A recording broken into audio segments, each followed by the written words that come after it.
Hello students, this is Mukesh. Welcome to my YouTube channel crazy maths academy. और आज हम पढ़ेंगे class 10th unit first exercise 1.3 का question number first, prove that √5 is irrational. यानी आज हमें ये प्रूव करना है कि √5 जो है वो इरेशनल नंबर है। तो √5 को इरेशनल प्रूव करने के लिए पहले हमें इसे रेशनल मानना पड़ेगा। तो हम लिखते हैं, देखें, let be assume that √5 is rational. यानी हमने क्या किया, √5 को रेशनल नंबर मान लिया। अब रेशनल माना है तो हम इसे P/Q की फॉर्म में लिख सकते हैं।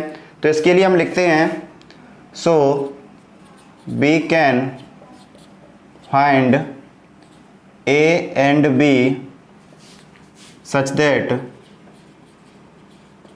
√5 इज इक्वल टू A/B। यानी हमें अब क्या करना पड़ेगा, A और B तो ऐसे नंबर फाइंड करने पड़ेंगे जो √5 इक्वल टू A/B आ सकें। अगर हमने रेशनल माना है तो हम P/Q की फॉर्म में या A/B की फॉर्म में लिख सकते हैं। तो इसके लिए हमें दो नंबर ऐसे फाइंड करने पड़ेंगे, A और B। अब जो A और B जो नंबर हमने मान लिए हैं √5 के इक्वल में, हमने मान लिया, देखो कि इसका suppose A and B have a common factor other than 1 and divided by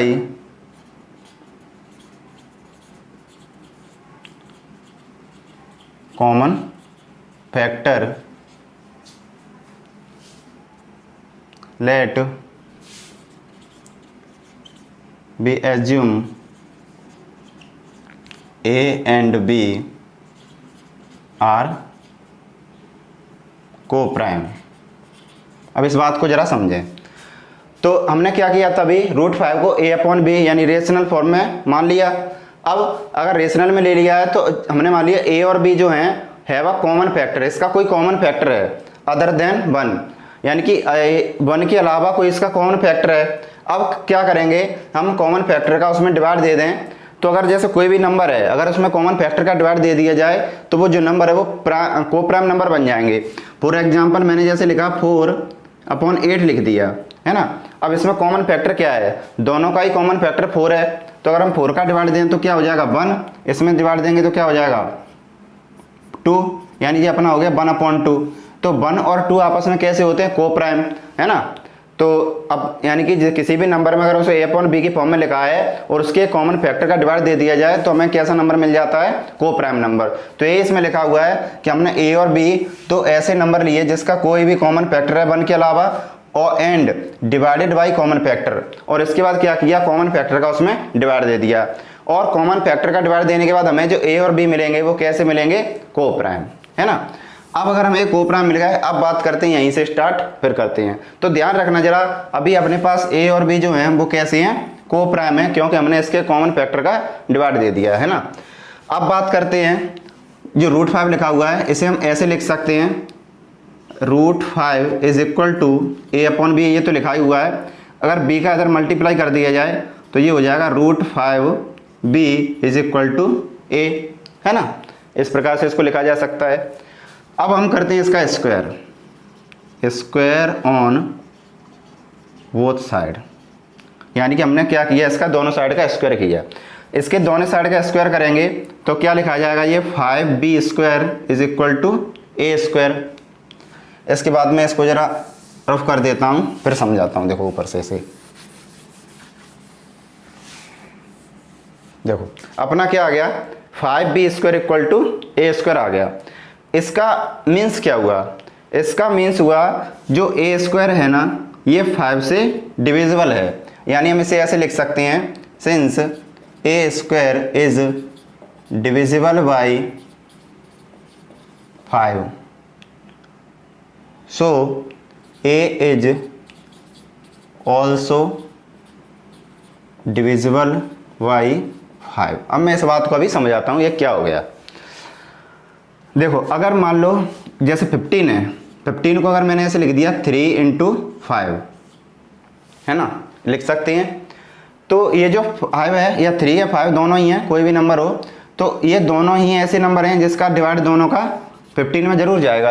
यानी किसी भी नंबर को अगर हम मल्टीप्लाई या फैक्टर के रूप में लिख दें तो उन दोनों नंबर का उसमें डिवाइड जरूर जाएगा। ये ऐसा ही कुछ यहाँ पे लिखा हुआ है, ए स्क्वायर में इक्वल टू में लिखा हुआ 5 और बी स्क्वायर। इसका मतलब जो 5 है उसका डिवाइड जाएगा ए स्क्वायर में, तो हम लिख सकते हैं ए स्क्वायर इज डिविजिबल बाई 5। अब इसके जो नेक्स्ट पॉइंट में लिख दिया मैंने, ए इज ऑल्सो डिविजिबल बाई 5। इसका मतलब क्या हुआ, अगर किसी नंबर के स्क्वायर में किसी का डिवाइड जा रहा है, फॉर एग्जाम्पल 25 अगर डिवाइड जाता है किसका, 5 का, 25 में अगर 5 का डिवाइड जाता है और 25 जो है वो 5 का स्क्वायर है, तो इसका मतलब 5 जो बचा 5, तो इसमें भी 5 का डिवाइड जरूर जाएगा।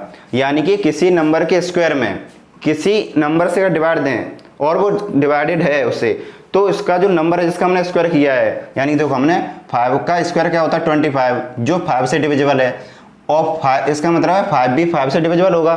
सेम कंडीशन यहाँ पर है, A square is divisible by 5, so A is also divisible by 5। इसका मतलब हुआ कि ए भी कैसा है, 5 से डिविजिबल है। अब बात करते हैं ए अगर 5 से डिविजिबल है तो हम इसको कैसे लिख सकते हैं। सो वी कैन राइट, अब इस बात को ज़रा ध्यान से समझना, हम इसको ऐसे लिख सकते हैं, है ना, जैसे ए में 5 का डिवाइड जा रहा है तो ए इक्वल टू 5 से लिख दें। अब ये बात समझ में नहीं आएगी तो मैं समझा रहा हूँ कैसे आती है ये। जैसे ए है ना, ए में किसका डिवाइड जा रहा है, 5 में, अगर ए में 5 का डिवाइड जा रहा है तो हम ऐसे 5 × कुछ लिख सकते हैं ना, यानी कि जैसे 5 का डिवाइड चला जाएगा तो यहाँ पे कोई एक्स्ट्रा इंटीजर मैंने ले लिया सी, उसके फैक्टर करके ए के 2 फैक्टर कर लिए, जिसका एक फैक्टर 5 है, ये कुछ और ले लिया। तो इसका मतलब क्या हुआ, 5 इज डिविजिबल बाई ए, यही तो लिखा है देखो, ए इज ऑल्सो डिविजिबल बाई 5, यानी कि ए में किसका डिवाइड जा रहा है, 5 का, है ना, तो ये भी यही लिखा हुआ है। अब क्या करते हैं, इसका स्क्वायर कर देते हैं, इसका स्क्वायर कर दें,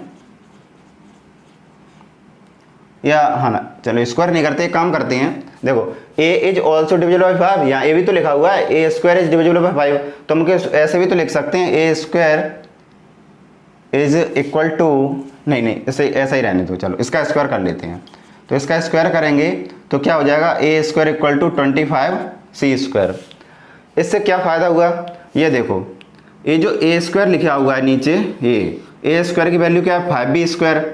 इस 5b स्क्वायर को यहाँ पे पुट कर देते हैं, तो ये हो गया अपना, देखो 5b, यहाँ पे देखो 5b पुट करेंगे ए की जगह पे, या इसकी जगह पे सीधा 5b स्क्वायर कर लो, तो क्या हो गया ये 25c स्क्वायर, यानी कि 25c स्क्वायर, 5c से कैंसिल कर दो, ये 5 हो गया, तो b square equal to 5c square. अब देखो यही कंडीशन पहली वाली आ गई बिल्कुल।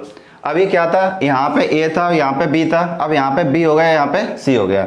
इसका मतलब क्या है, तो यहाँ जरा गौर से देखें, यानी कि b स्क्वायर, देखो इसको जरा गौर से देखा जाए तो b square is divisible by 5। अब b स्क्वायर में अगर 5 का डिवाइड जा रहा है तो b is also divisible by 5, यानी कि अगर b अभी समझाया था ना, अगर a स्क्वायर में a का डिवाइड जा रहा था 5 का, तो a में भी 5 का डिवाइड जा रहा था। सेम कंडीशन यहाँ पे है, b स्क्वायर में 5 का डिवाइड जा रहा है, इसका मतलब b में भी 5 का डिवाइड जाएगा, यानी कि b is also divisible by 5। तो इससे हुआ क्या, ये जरा गौर से देखिएगा, जब हमने इस क्वेश्चन की शुरुआत की थी तो उसमें a और b हमने कैसे मान लिए थे, कोप्राइम नंबर आ गए थे अपने, क्योंकि हमने जो उसका कॉमन फैक्टर था उसका डिवाइड दे दिया था। अब कॉमन फैक्टर का डिवाइड देने के बाद हमें जो नंबर a और b मिले थे वो कैसे मिले थे, कोप्राइम नंबर। लेकिन यहाँ तो सब उल्टा हो गया, देखो थोड़ी देर पहले हमने देखा था a is also divisible by 5 आया था, यानी a में भी 5 का डिवाइड जा रहा है, और यहाँ पे आ गया b is also divisible by 5, यानी b में भी 5 का डिवाइड जा रहा है। अगर किसी दो नंबर में किसी सेम नंबर का डिवाइड जा रहा है तो वो कोप्राइम नहीं हो सकते, है ना। जैसे अभी मैंने तुम्हें बताया था ना, जैसे 4/8, इसमें देखो 4 का भी डिवाइड जा रहा है, इसमें भी 4 का डिवाइड जा रहा है, तो ये 4 और 8 है ना, ये कोप्राइम नहीं है। तो यही कंडीशन सेम ये हो गई कि a इज डिविजिबल बाई 5, और जो b है ना इसमें भी डिवाइड जा रहा है 5 का, तो इसका मतलब a और b कैसे हैं, कोप्राइम नहीं है ना। तो इसका मतलब क्या हुआ, तो हम इसको ऐसे लिख सकते हैं, but this is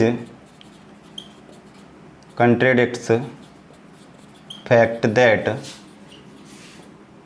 a and b are co-prime। समझना जरा बात को, यानी इससे देखो कंट्राडिक्ट फैक्ट का मतलब क्या हुआ कि ये कंट्राडिक्ट, एक मिनट, जो कंट्राडिक्ट का मतलब क्या होता है, किसी का विरोधाभास। यानी कि हमने क्या किया था, पहले ए और बी को कोप्राइम मान लिया था, आ ही गया था, और यहाँ पे ए और बी कैसे कोप्राइम नहीं है, तो इसका विरोधाभास हो गया, यानी किसके विपरीत हो गया। अब ये विरोधाभास हमें मिला क्यों, तो उसे देखते हैं। तो हम यहाँ पे लिखेंगे दिस कंट्रेडिक्शन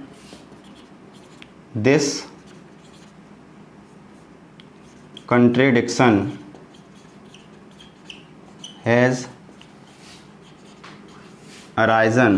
देखो दिस कंट्रडिक्शन, यानी कि ये हमें जो विरोधाभास मिला, ये क्यों मिला है, this contradiction has arisen because our incorrect assumption. यानी कि हमने जो माना था ना वो गलत ही तो मान लिया था। अब गलत माना, इसकी वजह से हमें क्या हुआ है, अपना इनकरेक्ट जो हमें कंट्रडिक्शन फैक्ट मिल गया। क्यों मिल गया, क्यों हमने जो माना था वो गलत, देखो इनकरेक्ट एज्यूम्शन, जो हमने माना था शुरू में वो गलत ले लिया था, है ना। क्या लिया था, दैट इज √5 इज रेशनल। तो ये हमने इनकरेक्ट माना था ना शुरुआत में, √5 को क्या माना था, रेशनल। अब √5 को रेशनल लिया है, √5 को रेशनल ले लिया है, तो इसका मतलब क्या हुआ कि हमारा जो फैक्ट आया था वो कैसा आ गया था, विरोधाभास में आ गया। तो हम कह सकते हैं कि जो √5 है वो कैसा है, इरेशनल नंबर है। तो हम कह सकते हैं सो बी कंक्लूड